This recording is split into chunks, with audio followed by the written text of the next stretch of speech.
Oke, assalamualaikum warahmatullahi wabarakatuh. Baik teman-teman sekalian, kembali lagi di BS Math Channel.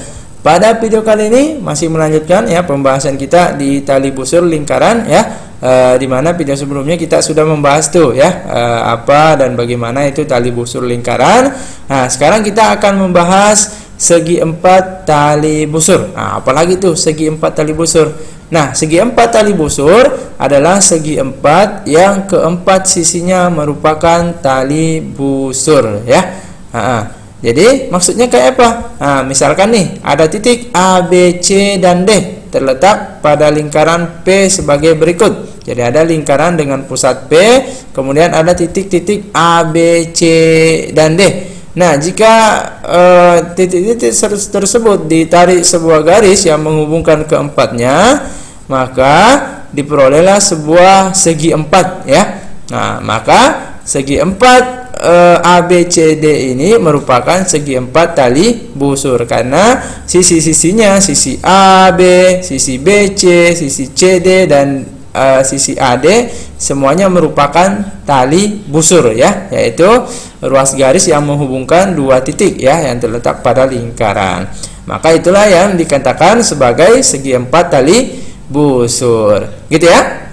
Oke, jelas. Nah, pada sebuah segi empat tali busur akan terdapat tuh dua pasang sudut yang saling berhadapan sehingga berlaku sifat. Nah, ini yang penting ya teman-teman untuk pahami. Jumlah dua sudut yang berhadapan pada segi empat tali busur jumlahnya selalu 180 derajat. Jadi ini konsep ya terkait dengan segi empat tali busur. Sehingga coba kita analisis ya, dari segi empat tali busur ABC di samping kita akan tentukan rumus nih ya dengan konsep yang ada tadi. Katanya jumlah dua sudut yang berhadapan nilainya selalu 180 derajat. Maka kita cari dulu nih sudut-sudut yang berhadapan yang mana aja tuh kira-kira. Nah, dari lingkaran yang ada. Nah, yang pertama ada sudut ABC. Berarti berhadapan dengan sudut apa? Sudut ADC, gitu ya. Sehingga dua sudut yang berhadapan ini jika kita jumlahkan, yaitu sudut ABC dijumlahkan dengan sudut ADC, jumlahnya selalu 180 derajat, gitu ya. Nah, ini rumus yang pertama. Ini kan baru satu pasang nih, ya kan? Katanya selalu ada dua pasang. Nah, dua pasang sudut yang berhadapan. Berarti sudut apa lagi nih kira-kira? Ayo. Selain ABC dan ADC. Yaitu sudut BAD, gitu ya. Nah, ini kan sudut juga BAD, berarti berhadapan dengan apa?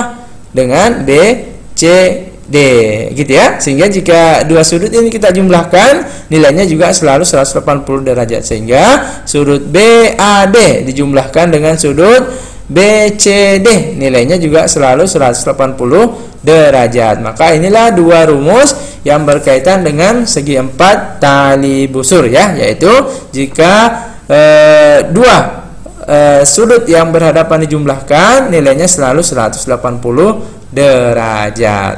Jelas ya? Oke, jelas. Nah, langsung kita bahas contoh soal. Misalnya nih, ada lingkaran O dengan pusat O berarti ya. Kemudian ada segi empat tali busur ABCD. Jika diketahui besar sudut ABC yaitu X tambah 24 derajat dan sudut ADC sama dengan 2X dikurang 15 derajat, maka tentukanlah nilai X dan besar sudut ADC-nya. Nah, yang pertama selalu kita analisis dulu ya, apa yang diketahui atau apa yang menjadi petunjuk di soal yang mana nanti kita bisa gunakan itu untuk mencari apa yang ditanyakan. Nah, yang pertama diketahui di sini besar sudut ABC ya, yaitu X tambah 24 derajat. Kemudian yang diketahui juga sudut ADC ya, yaitu 2X dikurang 15 derajat. Diminta berapakah nilai X untuk menentukan nilai sudut ADC yang sesungguhnya. Nah, kita perhatikan pada segi empat tali busur ABCD yang ada ya, ternyata sudut ABC dan sudut ADC merupakan dua sudut yang berhadapan ya. Nah, kita lihat nih, sudut ABC-nya kan yang ini ya. Kemudian sudut ADC-nya yang itu. Benar bahwa dua sudut ini ternyata dua sudut yang berhadapan. Sehingga kita gunakan konsepnya tadi, ya. Jika dua sudut berhadapan dijumlahkan, nilainya selalu 180 derajat gitu ya. Nah, sehingga sudut ABC-nya kan ada diketahui nih, yaitu X tambah 24 derajat. Masukkan, ganti. Kemudian sudut ADC juga diketahui, yaitu besarannya 2X dikurang 15 derajat sama dengan 180 derajat. Sehingga dari sini nilai X-nya sudah bisa kita tentukan ya. Ada X ditambah 2X berarti 3X gitu ya. Kemudian 24 derajat dikurang 15 derajat berarti plus 9 derajat gitu ya, sama dengan 180 derajat. Maka untuk mencari variabel X-nya 9 derajat harus pindah ruas nih. Pindah ruas di sini plus berarti mengurang. Berarti 180 dikurang 9 171. Ini kita cepat aja ya, teman-teman. Kemudian masih ada 3-nya nih. Kita hanya mau mencari variabel X-nya, maka 3 juga harus pindah ruas.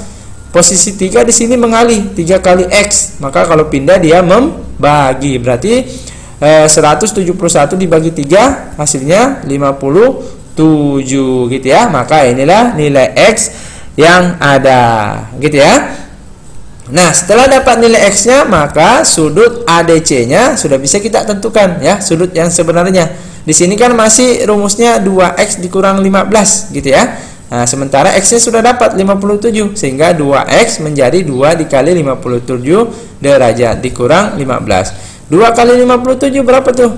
114. Nah, dikurang 15 derajat. Maka sudut ADC yang sebenarnya yaitu 114 dikurang 15 yaitu 99 derajat. Gitu ya. Maka jelas nih ya, nilai X-nya yaitu 57 derajat dan besar sudut ADC yang sebenarnya yaitu 99 derajat. Gitu ya. Nah, jadi seperti ini untuk menyelesaikan soal-soal yang berkaitan dengan segi 4 tali busur. Ingat tadi, dua sudut yang berhadapan jika dijumlahkan besar sudutnya sama dengan 180 derajat.